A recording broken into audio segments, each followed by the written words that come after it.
J'ai vu un format très intéressant sur YouTube consistant à faire des retours de parties de jeux de rôle. Et je me suis dit que ça serait une bonne idée d'en faire un après avoir maîtrisé 16 parties de Forbidden Lands. Donc avant je vais faire une petite présentation générale du jeu. Et ensuite je vais aborder plus en détail ma campagne pour vous expliquer comment j'ai abordé telle ou telle chose. Voilà. Alors Forbidden Lands c'est quoi? C'est un jeu édité par Free League en version originale je crois. Et traduite par Arcane Asylum Publishing chez nous. Le jeu se déroule dans un univers médiéval fantastique, somme toute assez classique, mais dans un endroit précis, le Corvan, dans lequel il y a eu pendant 3 siècles la brume écarlate. C'est une brume rouge qui s'installait sur l'ensemble de la région la nuit tombée, tuant la plupart des gens qui osaient y pénétrer, et qui, par ce fait, empêchait les longs voyages et isolait la plupart des communautés. Et cette fameuse brume, il y a 5 ans, elle a disparu, au moment du jeu. C'est un jeu principalement axé sur l'exploration, avec une grosse pincée de combat, et pas mal d'intrigues qui sont apportées par la première campagne, Le Châtiment du Corbeau, qui a été traduite. On n'y joue pas des héros, on y joue des aventuriers qui décident de partir découvrir ce Corvan que finalement ils ne connaissent pas, et en même temps explorer toutes ces ruines à l'abandon qui cacheraient peut-être des trésors. Le jeu en lui-même est très facile à appréhender pour plusieurs raisons. Déjà le côté Medfan, qui est quand même assez classique et dans lequel il est facile de se projeter. Typiquement les races, il y a des humains, des nains, des elfes, des orques, ça on connaît. La magie aussi, qui est dans l'inconscient collectif quelque chose d'assez facilement représentable. Et du coup il y a plein d'univers connus sur lesquels on peut se rapprocher. Typiquement, moi, quand je fais jouer, au début, quand j'ai présenté Forbidden Lands, pour faciliter les choses, je disais que ça ressemblait au Seigneur des Anneaux. Parce que dans ma génération, tout le monde, quasiment, a vu la trilogie du Seigneur des Anneaux. Et je leur disais que leur personnage en savait autant sur l'univers que Frodon au moment où il est parti de la comté. C'est simple, ça marche bien, il n'y a pas besoin de plus. Et du coup, ce côté découverte du monde, ça permet de ne pas avoir ce côté méta à éviter, car finalement les joueurs à la table connaissent autant de choses que leurs personnages. Mais c'est aussi pour cette raison que, sans les interdire, j'essaie d'éviter d'avoir à ma table des elfes, pour éviter de créer cette dynamique bâtarde sous forme de...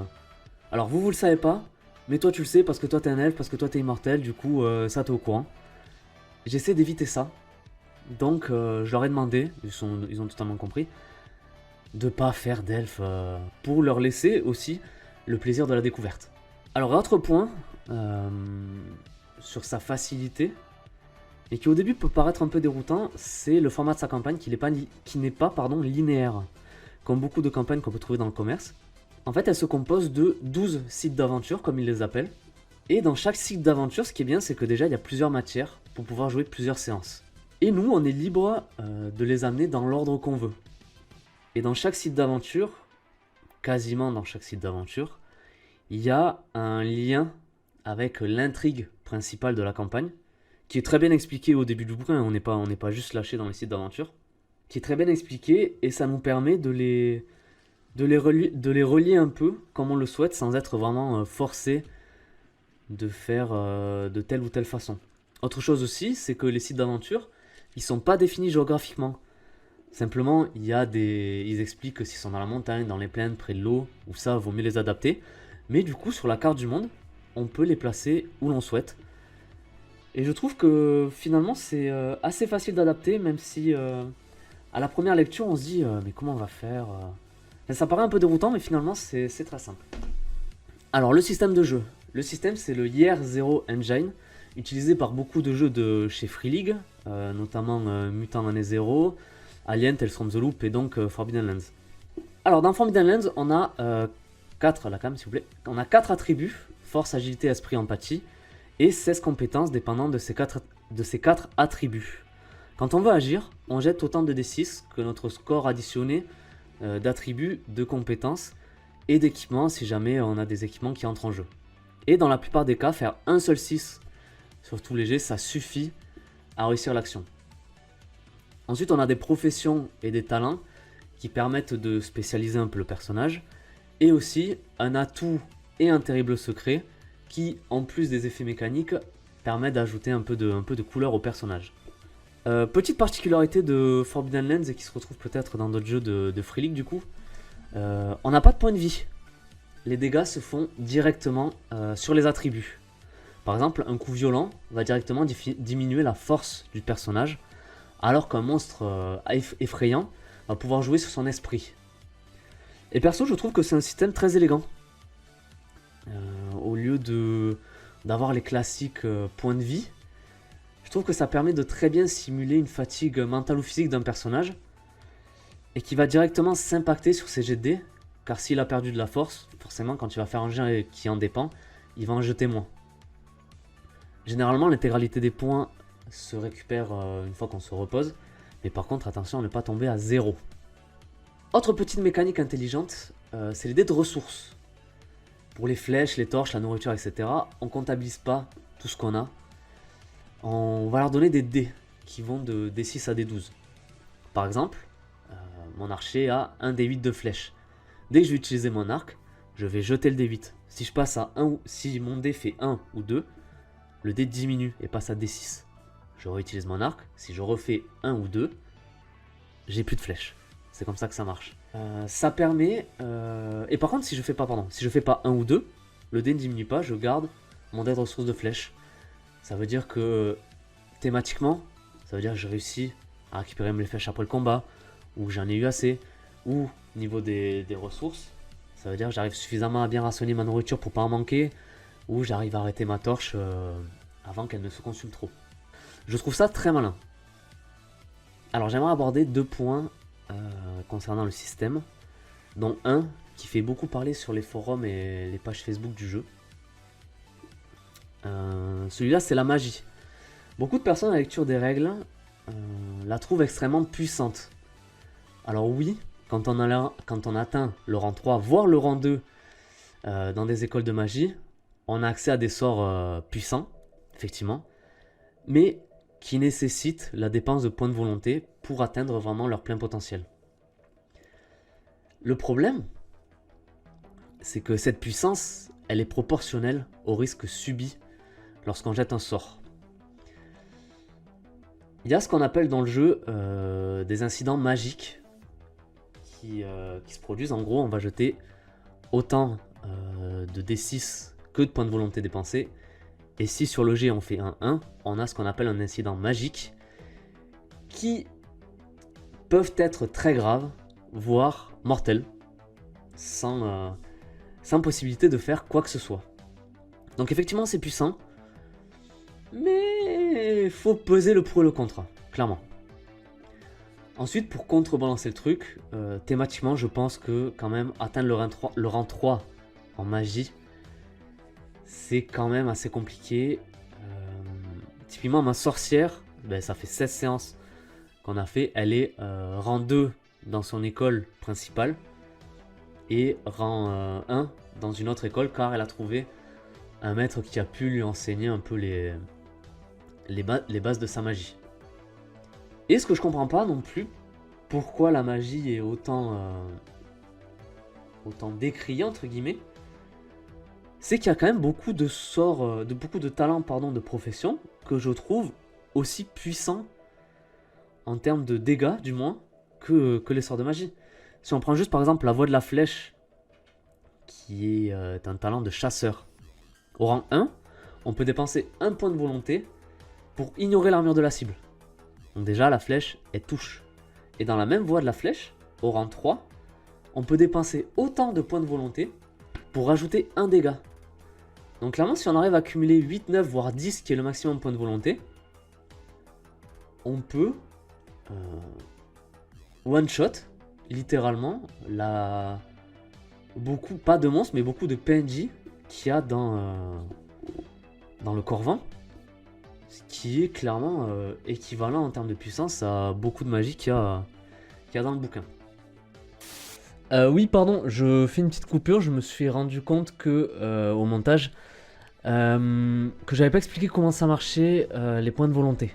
Alors je vais faire un petit aparté rapide. En fait, dans le jeu, quand on loupe un jet, on peut décider de le forcer. Même quand on loupe un jet, si on veut faire plus de réussites, on peut décider de forcer un jet. Forcer un jet, ça correspond à relancer les dés de l'action, à part les 6 et les 1. Pourquoi à part les 6 et les 1? C'est-à-dire les 6, on garde les réussites qu'on a fait, et les 1, ça correspond à des complications, en gros. Si on fait des 1 sur les dés d'équipement, ils vont s'abîmer. Ils vont perdre leur bonus, et quand un équipement va tomber à 0, il est cassé. Si on fait des 1 sur les dés d'attribut, on diminue un attribut, on perd un point comme si on prenait des dégâts dans l'attribut en question. Mais sauf que quand on le fait en forçant un G, on gagne comme ça des points de volonté. C'est en forçant des G du coup qu'on arrive à mettre de côté cette ressource, si je peux dire, qu'on va pouvoir utiliser plus tard quand nos attributs seront plus bas, ou même encore on peut les accumuler pour plus tard, quand on aura récupéré tous nos points d'attribut, mais qu'on aura quand même emmagasiné nos points de volonté.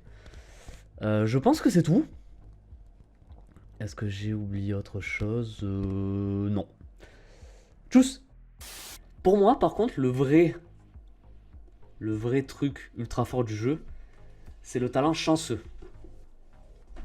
Dans Forbidden Lands, quand on tombe en 0 dans un des attributs, on va partir sur l'attribut force par exemple, on va jeter un D66 sur une table aléatoire.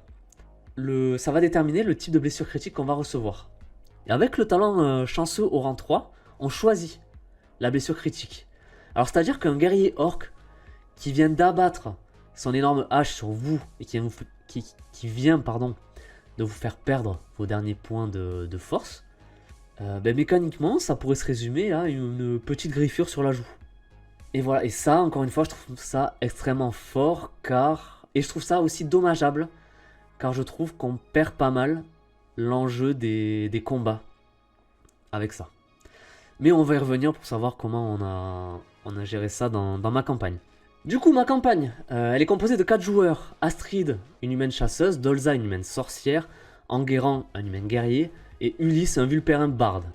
Vulpérin, c'est pas une race du jeu, juste que la joueuse voulait jouer un petit animal anthropomorphique, du coup j'ai repris le nom et elle joue un petit renard qui se balade sur deux pattes et qui joue de la musique. Et à toute cette bande, j'ai vite intégré ma petite touche personnelle, Zig, qui est un petit gobelin qui le suit partout. Donc ça fait donc 8 mois, en temps de jeu je parle, que cette bande d'aventuriers parcourt le Corvan. En très gros résumé, ils sont allés au fossé, ils sont embrouillés avec le frère du rouillé qui était présent sur place, qui du coup a fait cramer le village d'Astrid parce qu'elle a trop ouvert sa langue. Ensuite, ils sont allés à Pélagie, après avoir fait un passage par Grinsos. Ils sont allés à Pélagie, ils ont récupéré le fléau de Skarn pour aller le livrer à Arvia. Finalement, une fois arrivés à Roquefleury, ils se sont dit « Ouais, non, on va pas le livrer ». Mais du coup, Arvia, elle les a pas laissés faire, donc ils ont pulvérisé littéralement Arvia. Et ils ont décidé de libérer Skarn, qui était un dragon qui est enfermé depuis des millénaires dans cette montagne. Et ils sont maintenant à la recherche des joyaux des elfes pour compléter la couronne sous demande plus ou moins explicite de Merigal. C'est très très résumé. La différence avec les bouquins, avec les règles de base des livres, et aussi ce que j'ai décidé de garder parce que je trouve ça très bien. Déjà l'exploration. L'exploration, ça a l'air d'être une composante principale du jeu, mais j'ai essayé quand même de vite la mettre de côté. C'est sympa au début de décider qui prépare le camp, qui monte la garde, qui va faire ci, qui va cueillir et tout, qui ouvre la marche quand on se déplace. Mais je trouve que ça devient assez vite redondant. Et surtout, je trouve que le jeu prend tout son potentiel dans les sites d'aventure et moins dans l'exploration. Du coup, au bout d'une dizaine de séances, et quand j'ai reçu le jeu en physique, j'ai vu que dans le jeu, il y avait des cartes de monture. Je me suis débrouillé pour qu'ils aient toutes les montures sur le chemin, pour qu'ils en choisissent chacun une. Et depuis, les déplacements sont plus rapides. On gère un minimum les ressources. Et je fais une rencontre aléatoire par voyage et plus vraiment par hexagone ou par 2 hexagones. Et je trouve que ce compromis est beaucoup plus adapté à ma table. Les rencontres aléatoires, justement, je trouve que c'est un excellent point du jeu. À chaque fois, ça décrit une petite scène qui peut amener à des choses vraiment très intéressantes, mais qui sont jamais développées et qui laissent du coup le champ libre, par exemple, pour ce que je veux faire. Là, il y a quelques semaines, ils sont tombés sur une rencontre aléatoire d'un enfant seul, assis au milieu d'un village dévasté. Le petit texte à lire ne donne pas plus d'infos que ce que les personnages voient. Et clairement, je m'attendais pas à la tournure des événements. Je m'attendais pas à ce que l'histoire prenne ce pas-là. Ça fait 3 séances que les parties tournent plus ou moins autour de ce gamin. Et clairement, l'impact que ça aura sur la suite, il est énorme.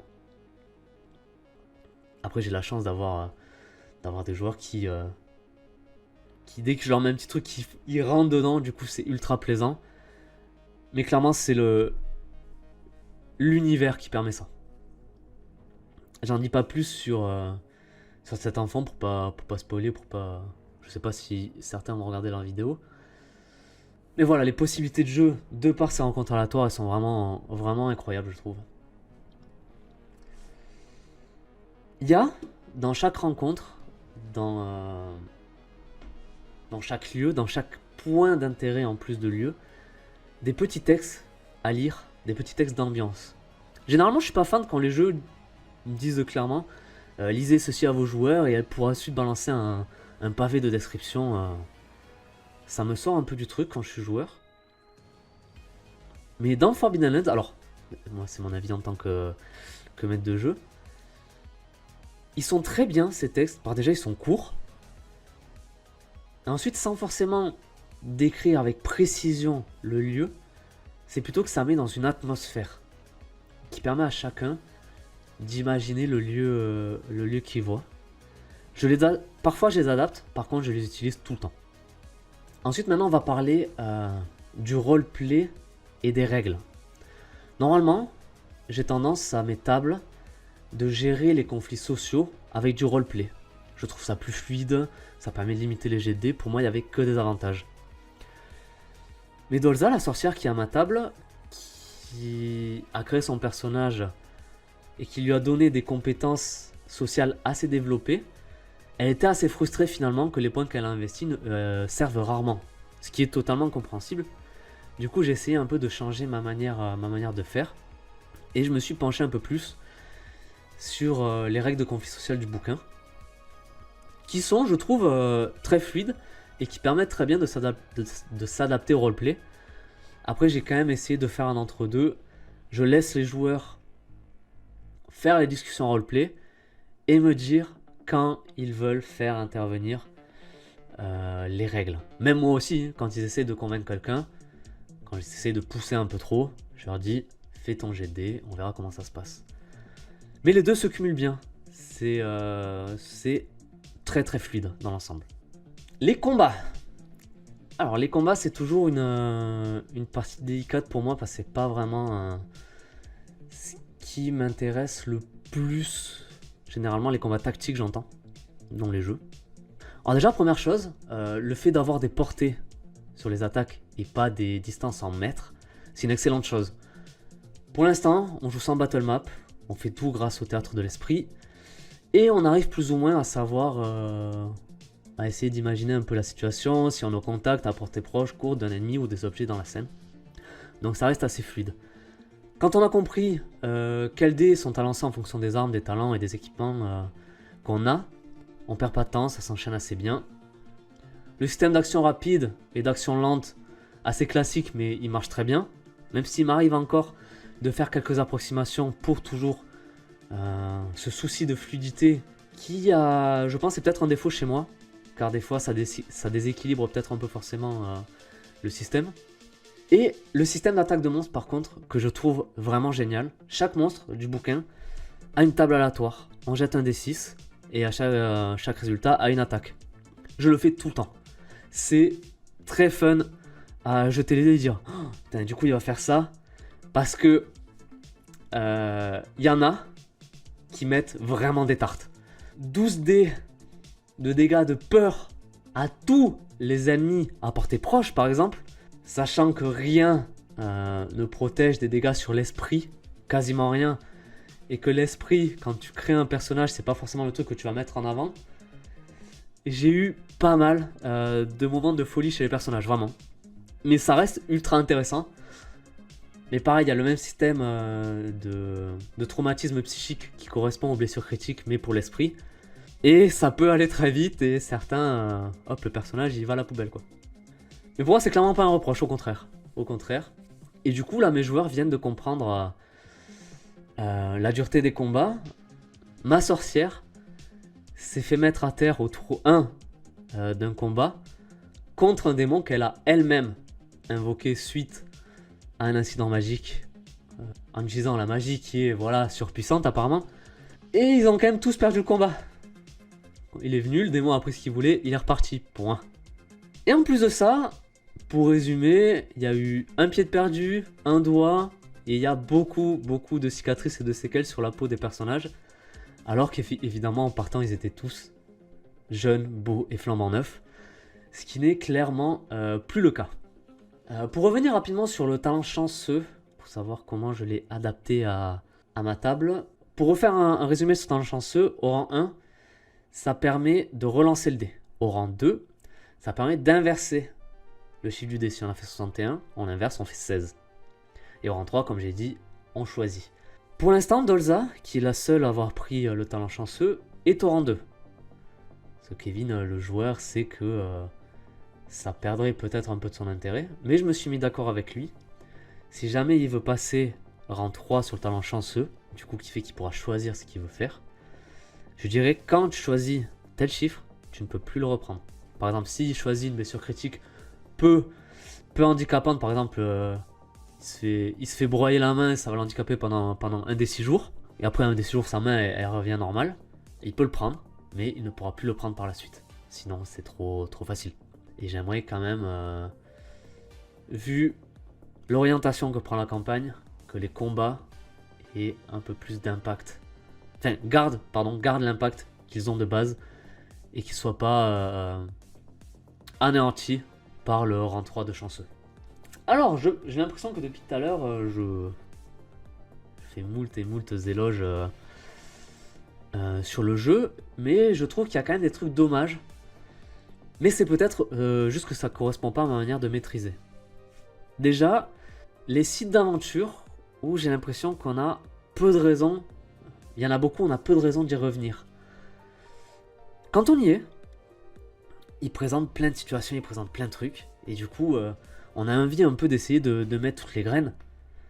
Et les joueurs, généralement, il y a ça, on va aller tirer sur la corde, il y a ça, on va aller tirer sur la corde et tout. Le problème, c'est qu'une fois que ça c'est fait, qu'ils s'en vont, c'est très difficile de leur donner un goût de reviens-y sur ces sites. Du coup, une fois explorés, ils passent à autre chose. Parfois, ils en parlent des sites parce qu'ils ont quand même vécu des choses importantes dans ces villes ou ces villages. Donc parfois, ils en parlent. Mais ils y retournent que si vraiment c'est sur le chemin. Pour l'instant, en 16 séances, du coup, ils sont allés 2 fois au fossé, c'est tout. Et parce que le fossé, c'était vraiment littéralement sur leur chemin. Ensuite, il y a, dans le bouquin du maître de jeu, il y a tout un chapitre sur la création et la gestion d'une forteresse. Perso, j'utiliserai jamais. Déjà parce que c'est pas ce qui m'intéresse le plus, mais c'est pas non plus, je pense, dans la dynamique du groupe à ma table. Ils cherchent pas à piller des trésors. Ils cherchent plus à découvrir, et maintenant qu'ils sont rentrés dans l'intrigue de la campagne Le Châtiment du Corbeau, ils essayent un peu de creuser là-dedans. Donc je les vois plus s'installer dans un village dans lequel ils se sentent bien, si vraiment ils en ont besoin, plutôt que de se mettre à la tête d'une ruine qu'ils auront retapée par exemple. Mais je doute pas que certains maîtres de jeu, certains groupes vont se régaler avec ça. Je suis pas trop rentré dans les détails, donc je peux pas trop vous en parler. Donc voilà, je pense en avoir fait le tour. Si certains veulent suivre l'aventure, elle est entièrement enregistrée et disponible sur la chaîne.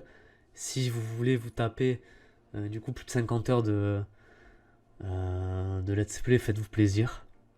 Et je mettrai la playlist en description. Si vous avez des questions sur le jeu, n'hésitez pas, j'y répondrai. Ou même si vous voulez partager votre expérience, allez-y. Sinon, je vous mettrai en lien aussi, je vous les conseille, les deux pages Facebook francophones de Forbidden Lands. Une réservée au MJ, réservée, et une pour tout le monde, qui répondent assez rapidement aux questions posées par les gens qui découvrent le jeu. Aussi, si vous voulez discuter de vive voix autour du jeu, moi je serais toujours ravi pour ça. Moi j'aime beaucoup échanger des points de vue sur un même sujet. J'ai beaucoup aimé faire ce format-là.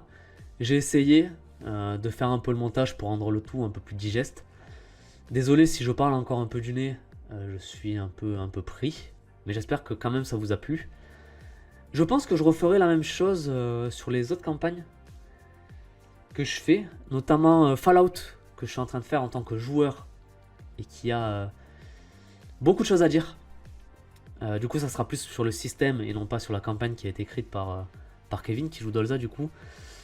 Et sur le solo de Patient 13 que je fais. Je pense que je ferai à peu près je referai une vidéo de ce genre au bout d'une dizaine de parties. Histoire de vraiment avoir du recul. Et on refera la même chose pour Forbidden Lands à la fin de la campagne. Mais cette fois je pense avec tous les joueurs pour avoir leur ressenti. Ça pourrait être quelque chose d'intéressant à faire. Dernier petit truc, je viens d'y penser. Je sais pas du tout par contre si le jeu est adapté à des débutants en termes de maître de jeu. C'est juste que j'ai absolument pas ce recul. J'ai trouvé moi très simple, mais je serais incapable de dire si ça est adapté pour des nouveaux maîtres de jeu. Voilà donc à la prochaine. Salut!